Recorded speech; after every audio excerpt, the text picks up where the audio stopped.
ചെക്കുകൾ കൈകാര്യം ചെയ്യുന്നവരാണോ നിങ്ങൾ? എങ്കിൽ ശ്രദ്ധിക്കുക.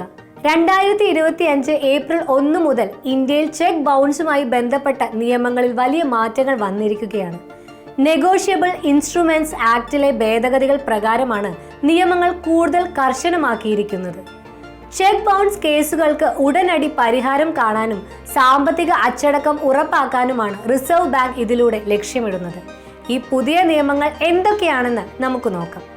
ഒന്നാമതായി, നിങ്ങളുടെ ചെക്ക് ബൗൺസ് ആയാൽ 24 മണിക്കൂറിനുള്ളിൽ ബാങ്കുകൾ നിങ്ങളെ SMS അല്ലെങ്കിൽ ഇമെയിൽ വഴി വിവരം അറിയിക്കണം.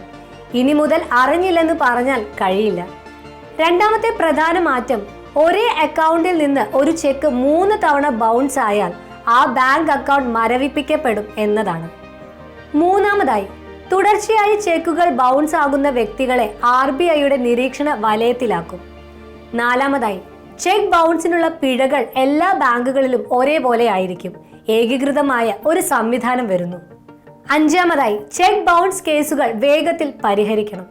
ആദ്യം ഒരു ഹ്രസ്വ അന്വേഷണവും അല്ലെങ്കിൽ പൂർണ്ണമായ അന്വേഷണവും ബാങ്കുകൾക്ക് നടത്താം. ആറാമത്തെ കാര്യം വളരെ ശ്രദ്ധേയമാണ്.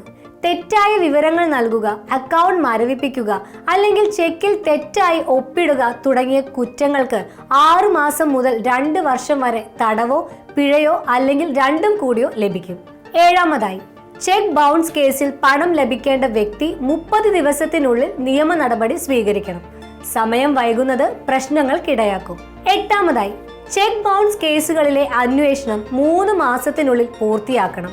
കാലതാമസം ഒഴിവാക്കി നീതി നടപ്പിലാക്കുകയാണ് ലക്ഷ്യം. ഈ പുതിയ നിയമങ്ങൾ സാമ്പത്തിക നിയന്ത്രണവും കോടതി നടപടിക്രമങ്ങളും മെച്ചപ്പെടുത്താൻ വേണ്ടിയുള്ളതാണ്. അതിനാൽ ചെക്ക് ബൗൺസുമായി ബന്ധപ്പെട്ട പ്രശ്നങ്ങൾ ഒഴിവാക്കാൻ നിങ്ങൾ ബാങ്ക് അക്കൗണ്ടിൽ എപ്പോഴും ആവശ്യത്തിന് പണമുണ്ടെന്ന് ഉറപ്പുവരുത്തുക. ചെക്കുകൾ പൂരിപ്പിക്കുമ്പോൾ തെറ്റുകൾ വരാതെ ശ്രദ്ധിക്കുക. ഒപ്പ് ശരിയാണെന്ന് ഉറപ്പാക്കുക. സാമ്പത്തിക കാര്യങ്ങളിൽ കൂടുതൽ ജാഗ്രത പുലർത്തുക. ഈ വീഡിയോ നിങ്ങൾക്ക് ഉപകാരപ്രദമായി എന്ന് വിശ്വസിക്കുന്നു. ഇതുപോലെയുള്ള വീഡിയോകൾക്കായി ഈ ചാനൽ ലൈക്ക് ചെയ്യാനും സബ്സ്ക്രൈബ് ചെയ്യാനും മറക്കല്ലേ. നന്ദി.